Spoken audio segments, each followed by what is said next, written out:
sobre a importância da obediência na vida do cristão. Repare que aqui haviam duas casas, construídas sobre dois fundamentos.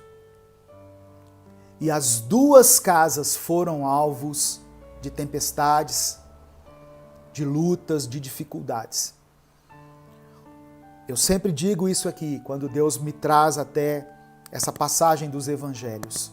O fato de nós andarmos com Jesus, o fato de nós estarmos em obediência a Deus, não nos isenta de passarmos pelas tempestades da vida. Você está sendo obediente? Você está andando com Deus? Você está andando com Jesus? Você está firme com Jesus? Isso não isenta você de passar pelas tribulações. Tem pessoas que acham que se estiverem servindo a Deus, não vai acontecer nada de ruim com elas. Não é isso que a palavra diz.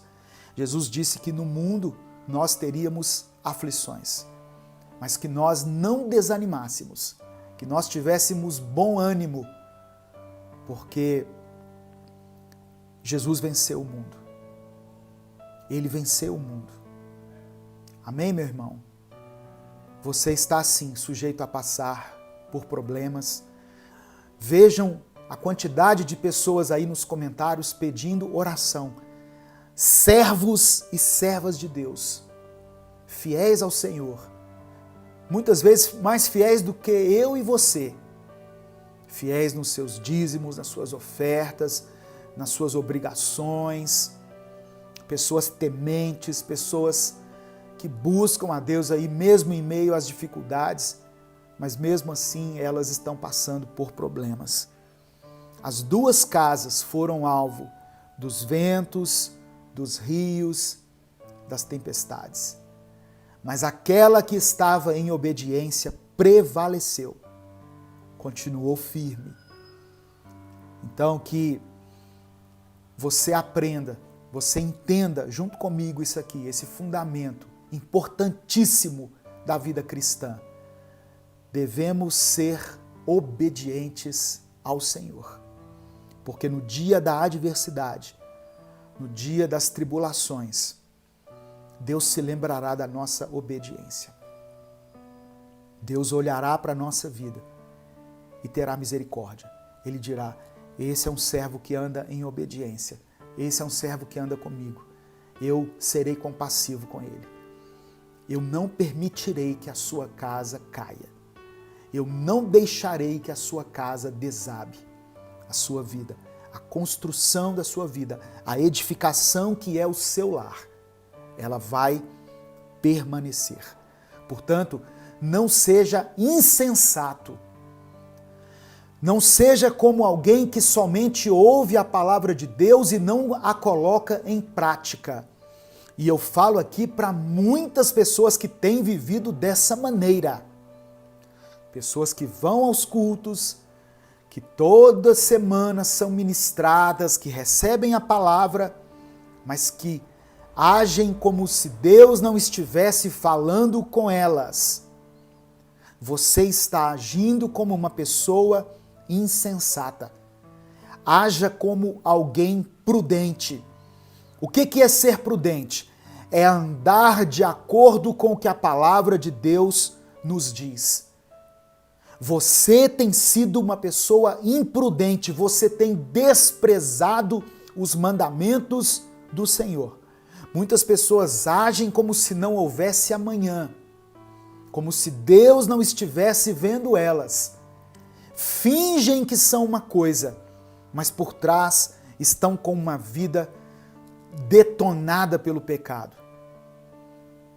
Então, seja prudente, seja sensato, que essa palavra que eu estou dizendo aqui, ela alcance muitas vidas. Por isso que eu peço para você compartilhar, que ela alcance muitas pessoas e que essas pessoas decidam no seu coração serem obedientes ao Senhor. Amém? Eu quero complementar essa palavra com uma outra leitura aqui, que está no livro de Tiago. O apóstolo Tiago ouviu certamente essa pregação de Jesus lá no monte e depois escreveu uma carta, escreveu algo que ratifica, que afirma esse ensinamento. Tiago, capítulo 1, do verso 22 ao verso 25. Livro de Tiago, capítulo 1, do versículo 22 ao verso 25. Olha o que Tiago escreveu. Sejam praticantes da palavra e não apenas ouvintes, enganando-se a si mesmos. Muitas pessoas nesses tempos têm ouvido a palavra, mas não têm praticado. E aí Tiago continua o seu raciocínio baseado nas palavras de Jesus, verso 23. Aquele que ouve a palavra, mas não a põe em prática, é semelhante a um homem que olha a sua face num espelho. Olha Tiago aqui usando uma outra figura de linguagem, explicando de uma outra forma aquilo que Jesus já havia dito. Aquele que ouve a palavra e não pratica é como uma pessoa que se olha no espelho e depois de olhar no espelho, de olhar para si mesmo, sai dali, mas logo esquece a sua aparência. E o verso 25, mas o homem que observa atentamente a lei perfeita, que traz a liberdade e persevera na prática dessa lei, não esquecendo o que ouviu, mas praticando-o, será feliz, será bem-aventurado naquilo que fizer. Jesus usou uma figura de linguagem que era uma construção, onde ele falou de uma casa construída sobre a rocha e outra sobre a areia. Tiago já usou um espelho. Olha o que ele falou. Aquele que ouve a palavra e não pratica é como alguém que se olha no espelho. Quando você olha no espelho, não tem como você não ver a sua própria imagem refletida.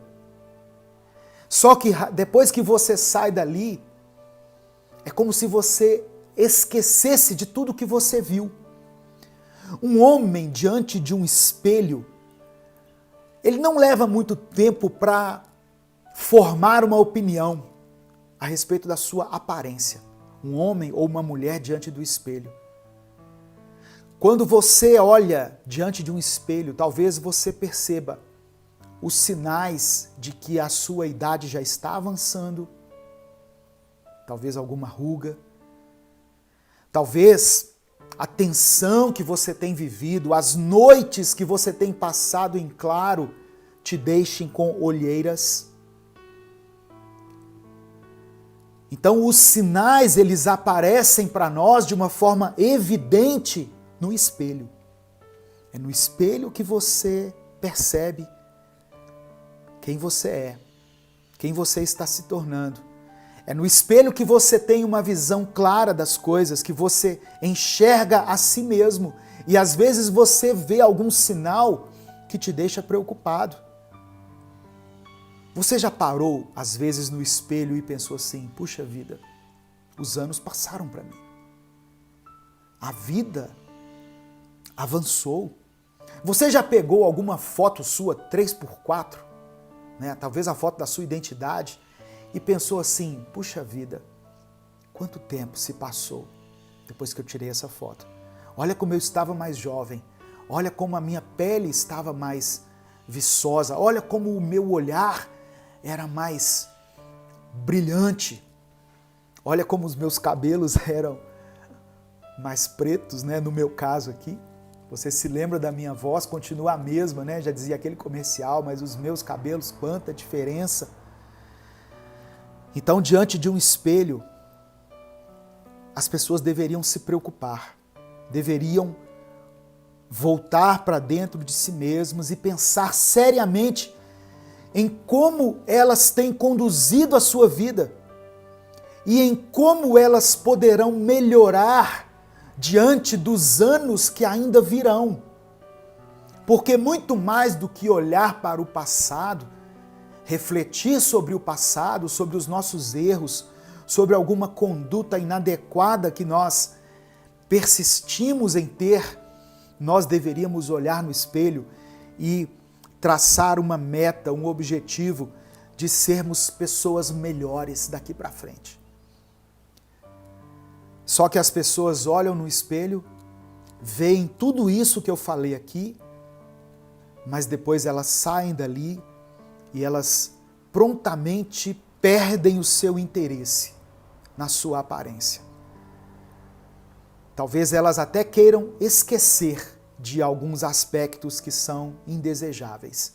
Tem gente que evita subir na balança, porque sabe que a balança vai denotar, vai apontar ali que ela está acima do peso. Tem gente que evita fazer exames médicos, evita fazer um check-up anual, que deveria fazer, porque sabe que ela tem a possibilidade de descobrir uma doença que está se desenvolvendo nela. Mas isso não é bom, irmãos? Descobrir uma doença que ainda está em desenvolvimento? Não é melhor do que você descobrir uma doença que já está numa etapa avançada, na qual você não pode mais curá-la? Então pense nisso. A palavra do Senhor, ela nos coloca como se fosse diante de um espelho. Ela nos faz olhar para dentro de nós mesmos. Infelizmente, a igreja adotou uma postura na qual ela só enxerga o outro, na qual ela vê os defeitos do outro. Ela consegue ver um cisco no olho da pessoa, mas não consegue ver uma trave que está diante dos seus próprios olhos. Aquele que olha de perto, o Tiago está falando aqui, aquele que olha de perto para a lei perfeita. A lei de Deus é perfeita.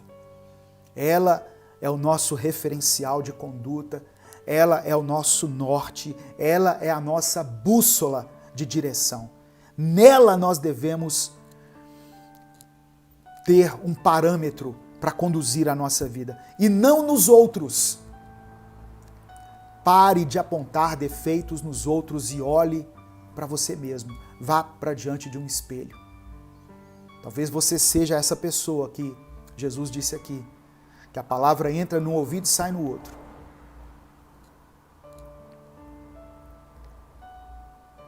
O que é ser praticante da palavra? O que é, pastor, ser obediente à palavra de Deus? A primeira coisa, não é meramente ser uma pessoa religiosa. Uma pessoa que, porque eu tenho um cargo na igreja, então tá tudo certo. Não, não é isso que eu estou falando. Não é fazer parte de uma denominação. Quando você chegar no dia do juízo, no dia da sua morte, ou se Jesus voltar antes, não adianta você ter a carteirinha de membro da igreja na mão, que isso não vai resolver nada. Não é fazer parte de uma denominação. Ser praticante da palavra não significa somente frequentar cultos, frequentar missas. Não é isso. É importante congregarmos, nos reunirmos, sim, é importante. Mas isso não significa que você está sendo praticante da palavra. Só para citar alguns exemplos aqui, porque esse estudo levaria muito mais tempo, mas para citar alguns exemplos aqui de como nós devemos proceder em obediência à palavra de Deus, porque nós ficamos muito presos, irmãos, a alguns conceitos que foram transmitidos a nós e nós achamos que só isso basta. A pessoa olha para si mesma e fala assim, uai, pastor, eu não bebo, eu não fumo, eu não mato, eu não roubo ninguém, eu não traio minha esposa, meu marido, eu não ouço música do mundo, então tá tudo certo. Mas como eu disse, a palavra do Senhor é o nosso norte, é o nosso referencial, e o Espírito Santo é aquele que nos mostra em quais aspectos da nossa vida nós devemos mudar. Eu quero ler com você para a gente poder refletir um pouquinho a respeito dessa obediência, eu quero continuar lendo Tiago aqui. Tiago capítulo 1, do verso 19 ao verso 21. Olha o que ele diz. Amigos, não se esqueçam. Aprendam a ouvir primeiro e a falar depois, e não deixem que a ira tome o controle. Quem se deixa dominar pela ira não faz a vontade de Deus. Quem se deixa dominar pela ira não faz a vontade de Deus. Você é uma pessoa briguenta? Você se ira facilmente em qualquer situação? Você deixa que a ira domine as suas ações? Você não está fazendo a vontade de Deus. Você não está andando em obediência. Dê lugar ao Espírito Santo. O Espírito Santo nos dá paciência, nos dá mansidão, nos dá humildade, sabedoria, nos faz andar de acordo com a vontade de Deus. Mas se você deixa que a sua carne domine as suas ações, e principalmente aqui nesse caso, a ira, você está fora da vontade de Deus. Então a primeira coisa aqui, olha, que eu fui levado, a examinar aqui nas Escrituras, e quando eu chego a pregar aqui para você, é porque a palavra falou primeiramente comigo, falou ao meu coração. Não se deixe dominar pela ira. Quem é vencido pela ira não está fazendo a vontade de Deus. Tiago capítulo 1, versículos 26 e 27. Eu estou lendo aqui a versão da Bíblia chamada A Mensagem, tá? Por isso que ela é um pouquinho diferente da que você tem aí em suas mãos. Tiago capítulo 1, versículos 26 e 27. Qualquer um que se considere religioso, e aqui religioso está entre aspas, e fala demais, está se enganando. Esse tipo de religião é mera conversa fiada. Religião de verdade, que agrada a Deus, o Pai, é esta: cuidem dos necessitados e desamparados que sofrem e não entrem no esquema de corrupção do mundo sem Deus. Sabe o que Tiago está falando aqui? Aquele que serve a Deus verdadeiramente age mais e fala menos. Ele tem mais atitude do que palavras. Tem gente que tem muito blá blá blá, muito lero lero, mas age pouco, faz pouco. Faz pouco pelas pessoas, faz pouco em relação a si mesmo, faz pouco em relação à sua família. Então, é outra coisa aqui que nós temos que observar. Quer servir a Deus? Ajude alguém. Faça algo por alguém. Ame as pessoas e julgue menos as pessoas. Às vezes, irmãos, reunião de oração na igreja só para falar mal dos irmãos. Juntou 2, 3 irmãos, ao invés de adorar a Deus, de ler um versículo, glorificar o nome do Senhor, cantar um hino e orar, não. Vão falar mal do pastor, do líder, do irmão, da irmã. Você viu aquele irmão que não conseguiu se libertar ainda daquele vício, que está preso no pecado. Você viu quem caiu? Então, reunião de oração às vezes é para falar mal um do outro. Então fale menos e haja mais. Ajude mais.